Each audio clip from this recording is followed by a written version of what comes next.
ദൈവമേ കാത്തോളണേ. കുറച്ചു ദിവസമായി ഈ ഉണക്ക സ്റ്റേഷനിൽ ചാർജ് എടുത്തിട്ട് ശമ്പളം അല്ലാതെ കിമ്പളമായിട്ട് 5 നയ പൈസ തടയുന്നില്ല. വരുന്നതെല്ലാം ഡൂപ്ലി കേസുകളാണെന്നേ. രാത്രി കാലങ്ങളിൽ ഉണ്ടാകുന്ന അപകടങ്ങൾ ഒഴിവാക്കാനായിട്ട് വരുന്ന ലോറികളെല്ലാം തടഞ്ഞു നിർത്തി ഡ്രൈവർമാരുടെ മുഖവും കഴുകിപ്പിച്ച് കട്ടൻ കാപ്പിയും കുടിപ്പിച്ച് വിടലാണ് ഇപ്പോഴത്തെ പ്രധാന പരിപാടി. ഒന്നെങ്കിൽ ഇവിടുന്ന് ഒരു ട്രാൻസ്ഫർ, അല്ലെങ്കിൽ മാസാമാസം ഒരു സ്പിരിറ്റ് ലോറി എങ്കിലും റൂട്ട് തെറ്റിച്ച് തൊഴി പറഞ്ഞു വിട്ടാൽ മതി, കഴിഞ്ഞു പോയിക്കോളാം. അടുത്ത ആഴ്ച ഈസ്റ്റർ. പോലീസുകാരനായതുകൊണ്ട് ഒരു 100 രൂപ പോലും കടം ചോദിച്ചാൽ ആരും തരില്ല. ഭാര്യയും 3 പെമ്മക്കളും ഉള്ളത് അറിയാലോ. എല്ലാം 2 ദിവസം കൊണ്ട് ഓക്കെ ആക്കി തരാന്ന് പറഞ്ഞിങ്ങനെ ഇരിക്കാൻ തുടങ്ങിയിട്ട് കുറെ നാളായി. എങ്ങനെങ്കിലും ഒന്ന് ഓക്കെ ആക്കി താ. എന്നെ വെറുതെ പോലീസുകാരനാക്കരുത്. ഏതോ ഒരു കോൾ ഒത്തു വന്നിട്ടുണ്ടെന്ന് തോന്നുന്നു. അപ്പൊ വരട്ടെ ഏറ്റല്ലേ. അതെ, ഒന്നും തോന്നരുത്, പഴയ പോലല്ല, മെഴുകുതിരിക്കും ഇപ്പൊ വില കൂടി.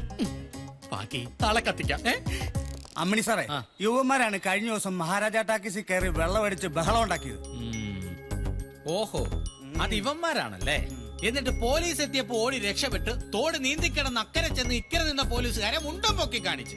കൊള്ളാം, നല്ല ഭാവി തലമുറ. അല്ല, അനിയന്മാര് ബഹളം ഉണ്ടാക്കാനുള്ള കാരണം എന്താ? കാരണം ഒന്നുമില്ല സാറേ, 2 ഫുള്ളും വാങ്ങിയിട്ട്. 2 ഫുള്ളാ? അതെ സാർ. ചേട്ടാ, ഞങ്ങള് പോലീസുകാർ പോലും 2 ഫുൾ ഒരുമിച്ച് കണ്ട കാലം പറഞ്ഞല്ലോടാ. എന്നിട്ട് ഫുള്ളുമായിട്ട് ടാക്കീസിൽ കയറി വെള്ളം അടിക്കാൻ തുടങ്ങിയപ്പോ ടാക്കീസിന്റെ ഓണർ ആ സ്ത്രീ തടയാൻ ശ്രമിച്ചു. അതിനെ ചൊല്ലിയാ യവന്മാര് ബഹളം ഉണ്ടാക്കി സാറേ. എടാ, 4 പെണ്ണുങ്ങൾ നടത്തുന്ന ടാക്കീസിൽ തന്നെ കള്ളു കുടിക്കാൻ കയറി ഇരിക്കണോ? നിനക്കൊക്കെ അത്രയ്ക്ക് നിർബന്ധമാണെങ്കിൽ ഫുള്ളും മേടിച്ചു ഇങ്ങോട്ട് പോന്നാ പോരെ? സാറിന്റെ ബ്രാൻഡ് ഏതാ? ഇടിച്ചിട്ട് കോൾക്കോട്ടെ ഞാൻ കലക്കി കളയും. ബ്രാൻഡ് ഏതാന്ന്? സാർ, അതെ, അവന്മാരെ വല്ലതും ഉണ്ടോ? എവിടെന്നാ സാറേ തപ്പിപ്പിറക്കിയ 10-250 രൂപ കിട്ടും. 250 രൂപ എന്താടോ കഴിക്കുവോ? നാളെ 1-ാം തീയതിയാ. അത് മേടിച്ച് ഒരു 1/2 ലിറ്റർ വാങ്ങിച്ചു വെക്ക്. അല്ലെങ്കിൽ കഴിഞ്ഞ പ്രാവശ്യത്തെ പോലെ കുപ്പിക്ക് വേണ്ടിട്ട് ഏതെങ്കിലും എക്സ് മിലിറ്ററിക്കാരനെ ചെയ്യാത്ത കുറ്റത്തിന് പൊക്കേണ്ടി വരും. പിന്നെ ആരെങ്കിലും വന്നിട്ട് അവന്മാരെ വിട്ടാ മതി. വരും സാറേ, ആളിപ്പൊ തന്നെ വരും. നമുക്കല്പം ചില്ലറയും അറിയും. വരുവോ? ആര്? മൂർഖംപറമ്പിൽ പാപ്പച്ചൻ. പാപ്പച്ചൻ? മൂർഖംപറമ്പിൽ പാപ്പച്ചൻ? അപ്പൊ സാർ അറിയോ? കൊള്ള, അറിയുവോന്ന്. കൂർമ്മ ബുദ്ധിയിൽ കുറുക്കന്മാരുടെ തലതൊട്ടപ്പൻ, അഹങ്കാരി. പാപ്പച്ചനെ അറിയാത്ത ആരാടോ ഉള്ളത്? അപ്പൊ എന്തെങ്കിലും തടയുമെന്ന് ഉറപ്പായി. ഇടോ, ആ മഹാരാജ ടാക്കീസ് അടിച്ച് പൊളിച്ച് പുതിയ പ്ലാൻ പ്രകാരം ഒരു AC DTS തിയേറ്റർ ഈ മൂർഖൻ പറമ്പിൽ പാപ്പച്ചൻ പണിതിരിക്കും. മൂത്രപ്പര വരെ AC ആയിരിക്കും. മൂത്രപ്പുര വരെ ACയോ? എന്താടോ, ആളുകൾ തണുത്ത് വിറച്ച് മൂത്രം ഒഴിക്കട്ടോ. ഇപ്പൊ 7ാമത്തെ പ്ലാനാ മാറ്റുന്നത്. അതെന്താ? കാശല്ലേ ഞാൻ അങ്ങോട്ട് എണ്ണി തരുന്നത്. എനിക്ക് തൃപ്തി വരുന്നവരെ ആർക്കി വരച്ചോണ്ടിരിക്കണം. പറ്റില്ല, പറഞ്ഞോ, ഞാൻ വേറെ ആളെ വെച്ച് വരപ്പിച്ചോളാം. അയ്യോ, അതല്ല. ആ വിമലെ 3 അനിയത്തിമാരെയും ആ മഹാരാജ ടാക്കീസിൽ നിന്ന് അടിച്ചോടിച്ച് അവിടെ JCB കൊണ്ട് ഞാൻ ഇടിച്ച് നിരത്തും. അതെന്റെ ഒരു വാശിയാ. ദുർവാശിയാ. ആരോരും ഇല്ലാത്ത 4 പെൺകുട്ടികളുടെ ജീവിത മാർഗം ആ ടാക്കീസ്. അവിടെ തന്നെ നിങ്ങൾക്ക് തിയേറ്റർ പണിയണം. ഈ പഞ്ചായത്തിൽ ഏക്കർ കണക്കിന് സ്ഥലം ഉണ്ടല്ലോ നമുക്ക്. അവിടെ എങ്ങാനും 1-2 തിയേറ്റർ നിങ്ങളുടെ പ്ലാൻ പ്രകാരം ഉണ്ടാക്കി വാശി തീർത്താ പോരെ? നിനക്കതൊന്നും പറഞ്ഞ മനസ്സിലാകുകയല്ല. എടീ, 90-ാം വയസ്സിൽ എന്റെ അപ്പാപ്പൻ കർത്താവിൽ അഭയം പ്രാപിച്ചതോടെ ടാക്കീസ് എന്റെ അപ്പന്റെ കയ്യിലായി.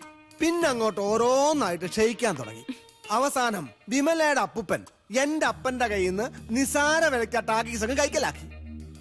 ഇന്നിപ്പൊ ഞാനും അമേരിക്കയിലുള്ള എന്റെ അനിയൻ സിബിച്ചനും കൂടെ കഷ്ടപ്പെട്ട് കൈവിട്ടുപോയ പ്രതാപം വീണ്ടെടുത്തപ്പോ എനിക്ക് തോന്നിയൊരു ചെറിയ ആഗ്രഹം, ആ ടാക്കീസ് തിരികെ പിടിക്കണമെന്ന്. അതിനു വേണ്ടി എന്ത് വൃത്തികെട്ട കളിയും ഞാൻ കളിക്കും.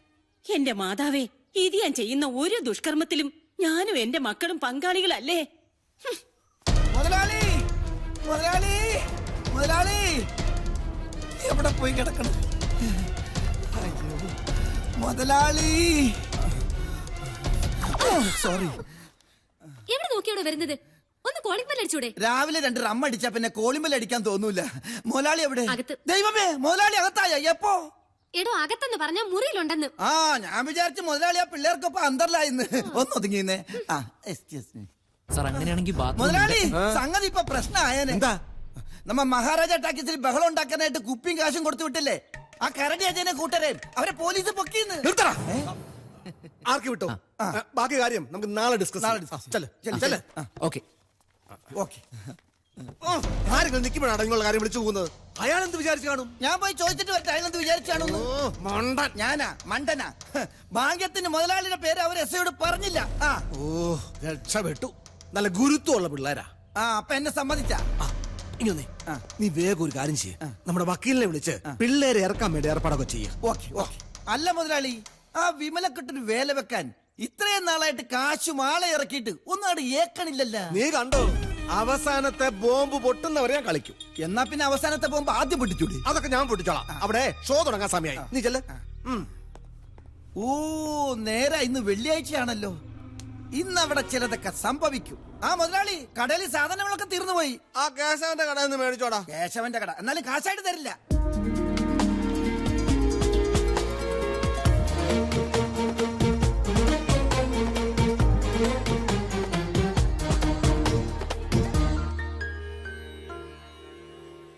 അമ്മേ വിമലേച്ചി, ഏ ചേച്ചി ടിക്കറ്റ് ഇപ്പൊ കൊടുക്കണോ?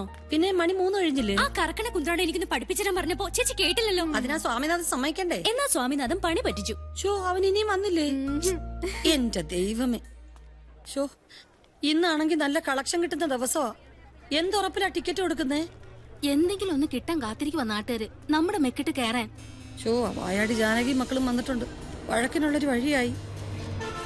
നമ്മൾ എന്ത് ചെയ്യും ഇടമേ? എന്ത് പറ്റി? ഇന്ന് മാറ്റിനി ഇല്ലേ? സ്വാമിനാഥൻ വന്നിട്ടില്ല അച്ഛനെ. അവൻ പണ്ടേ അങ്ങനെയാ. അവന്റെ ഒക്കെ കയ്യും കാലും തല്ലി ഒടിച്ച് പള്ളേക്കളേണ്ട സമയം കഴിഞ്ഞിരിക്കുക. പുതിയ പടാ. മാറ്റിനി കഴിഞ്ഞ് ഡോക്ടറെ കണ്ടിട്ട് വീട്ടിലേക്ക് പോവാന്ന് വിചാരിച്ചതാ. ചേച്ചിയോട് എത്ര തവണ പറഞ്ഞിട്ടുണ്ട് ആ അഹങ്കാരി വിട്ടിട്ട് വേറെ ആരെങ്കിലും വെക്കണോന്ന്. അവന്റെ ഭാവം കണ്ടു കഴിഞ്ഞാ അവൻ ഓണറും നമ്മളൊക്കെ അവന്റെ വേലക്കാരാണെന്ന് തോന്നുക. ആ വിചാരമൊക്കെ അവന്റെ മനസ്സിരിക്കത്തേ ഉള്ളൂ. ആ പറഞ്ഞത് ശരിയാ. ഇവിടെ മര്യാദക്ക് പണിയെടുക്കാൻ പറ്റുമെങ്കിൽ ചെയ്താ മതി. ഈ പറഞ്ഞത് അവന്റെ മുഖത്ത് നോക്കി പറഞ്ഞാൽ കാര്യം നടക്കും. ഞാൻ പറയും. എനിക്കെന്താ അവനെ പേടി? എന്നാ ഒട്ടും താമസിക്കണ്ട, ഉടനെ വിളിക്കാം അവന്റെ കുത്രാണ്ടത്തിലേക്ക്.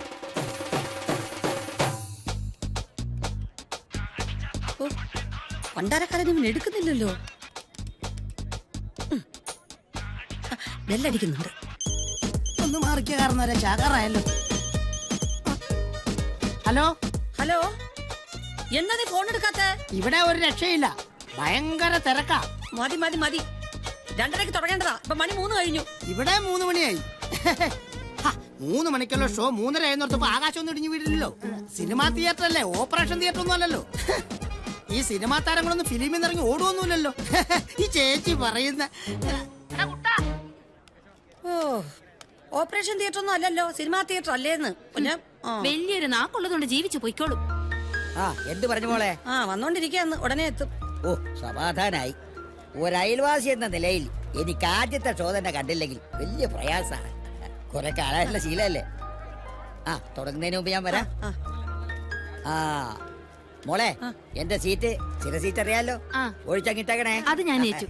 അയിടമേ, ടിക്കറ്റ് വെക്കാനുള്ള ഏർപ്പാടുണ്ടാക്ക്. ആൾക്കാരൊക്കെ നിൽക്കുക. ഞാൻ പിള്ളേരെ വിളിച്ചോണ്ടേ. ഓ എന്റെ ദൈവമേ, ഒരു ടാക്സി നടത്താൻ പെടുന്ന പാട്. റെക്കോർഡിട്ടല്ല, കാണിച്ചു തരാ. ഈ മഹാരാജ ടാക്സി കയറി പണം കാണേണ്ട വല്ല കാര്യമുണ്ടാ? ഇവിടെ നിന്ന് 4 ദോശയും 2 ഓംലെറ്റും കഴിക്കുന്ന ഈ ആരോഗ്യത്തിന് നല്ലതല്ലേ? അല്ലാതെ കയ്യിൽ നിന്ന് കാശ് മുടക്കി ടിക്കറ്റ് എടുത്ത് മൂട്ടകടിയും കൊതുകടിയും കൊള്ളേണ്ട വല്ല കാര്യമുണ്ടാ? പോരാത്തനി എലി ശല്യം വേറെ. എലിയുടെ കടി കൊണ്ട് എത്ര പേരെ ഇടങ്ങേറായെന്നറിയാമോ? നമ്മുടെ സർക്കാർ ആശുപത്രിയിലാണെങ്കിൽ ഡോക്ടർമാരും ഇല്ല, മരുന്നുമില്ല, ഒരു പുണ്ണാക്കുമില്ല. വടിയാകാൻ വേറെ വല്ല മാർഗം വേണ? നമ്മുടെ ഭാരതം പറഞ്ഞാലും കാര്യമില്ലായില്ല. അങ്ങനെ പറ. അതുകൊണ്ട് നാട്ടുകാരായ നമ്മളെല്ലാവരും ഒറ്റക്കെട്ടായി നിന്ന് സമരം ചെയ്തിട്ടാണെങ്കിലും ഈ ടാക്കീസ് പൂട്ടിക്കണം. ചേട്ടാ 100 രൂപയ്ക്ക് ചേഞ്ച് തരുമോ? എന്തിനാ? ബൈക്ക് പാർക്ക് ചെയ്യാനാ. പടം കാണാൻ വന്നതാണല്ലേ? അതെ. നിങ്ങളെ കണ്ടപ്പോ 6 മാസം മുമ്പ് നടന്നൊരു സംഭവം ഞാൻ ഓർത്തുപോയി. അന്ന് ഇതേപോലെ മാറ്റിനിക്ക് ഇതേ പ്രായത്തിലുള്ള 2 പിള്ളേര് ചില്ലറക്കായി ഇവിടെ വന്നു. മാറ്റിന് തുടങ്ങി ഒരു അരമണിക്കൂർ കഴിഞ്ഞപ്പോ തിയേറ്ററിനകത്തുനിന്ന് ഭയങ്കര ഒരു ഒച്ചയും ബഹളം കേട്ടു.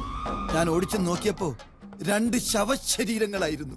എന്റെ കയ്യിൽ നിന്ന് ചില്ലറ വാങ്ങിപ്പോയ ആ 2 ചെറുപ്പക്കാരുടെ വിറങ്ങലിച്ച ശവശരീരങ്ങളായിരുന്നു. എന്തുപറ്റി? കടിച്ചു. ആര്? വെമ്പാലമൂർഖൻ. എന്നിട്ട് വിനോദയാത്ര സിനിമ കാണാൻ വന്ന പിള്ളേരെ വിലാപയാത്ര കണ്ടുകൊണ്ടാണ് ഞാൻ പോകുന്നത്. ഒരു കാര്യം ഇപ്പൊ മനസ്സിലായി, നിങ്ങളെയൊക്കെ വിഷമുള്ള പാമ്പ് ഈ ടാക്കീസിൽ എന്തായാലും ഉണ്ടാവില്ല. എന്നാ പിടിച്ചേ, ചില്ലറയില്ല. പോ, ചെല്ല്, പോടാ. ഒരു നല്ല കാര്യം പറഞ്ഞു കൊടുക്കാന്ന് പറഞ്ഞപ്പ വന്നേക്കണ്. ഒരു വിധത്തിൽ നിന്നു. വാ വാ, ഇന്ന് ഷോ നടക്കുന്ന എനിക്കൊന്ന് കാണണം. സ്വാമിയേ ശരണമയ്യപ്പ. ഇങ്ങോട്ട് നോക്കണ ഡാഡി, നീ ആർക്കിട്ടാണ് ശരണം വിളിച്ചെന്ന് എനിക്ക് മനസ്സിലായി. ഒരു കാര്യം ഞാൻ പറഞ്ഞേക്കാം, ഇനി എനിക്കിട്ടെങ്ങാനും നീ ശരണം വിളിച്ച നിന്റെ മുതലാളിയുടെ കാലും കഴിയുമ്പോ ഞാൻ ഓടത്തള്ളും. എടാ കോപ്പറേറ്ററെ, ദേ ഈ ചന്തയുടെ കൈ കൊണ്ട് നിന്നോട് മറുപടി പറയാൻ അറിയാൻ പാടില്ല. നീ പറയടാ. നീ അധികം നാളിവിടെ പണിയെടുക്കില്ല. ഇതിനകത്ത് തൂങ്ങി ചത്തിട്ടാണെങ്കിൽ ഈ ടാക്കീസ് ഞാൻ പൂട്ടിക്കും. ടാക്കീസ് പൂട്ടില്ലടാ, പക്ഷെ നിന്റെ ഈ പേട്ട് തട്ടുകട പൂട്ടും. പോവാടാ. എന്താന്നറിയോ, മാറ്റിനോടക്കാൻ സമയം നമുക്ക് ഇന്റർവെല്ലിൽ കാണാം. കാണാടാ. മിക്കവാറും ഇവന്റെ കൈ ഞാൻ തല്ലി ഒടിക്കും. പിന്നെ ഇവൻ എങ്ങനെ സിനിമ കറക്കുന്ന എനിക്കൊന്ന് കാണണം. ചേട്ടാ കുറച്ച് സാമ്പാർ തരുമോ? 6:55 തുടങ്ങിയതാണല്ലോ സാമ്പാർ വിഴുങ്ങാനായിട്ട്. ദോശ ബാക്കി ഇരിക്കില്ലേ, പിന്നെ എങ്ങനെ കഴിക്കുന്നത്? 2 ദോശ മേടിക്കും, 2 ലിറ്റർ സാമ്പാറും കുടിക്കും.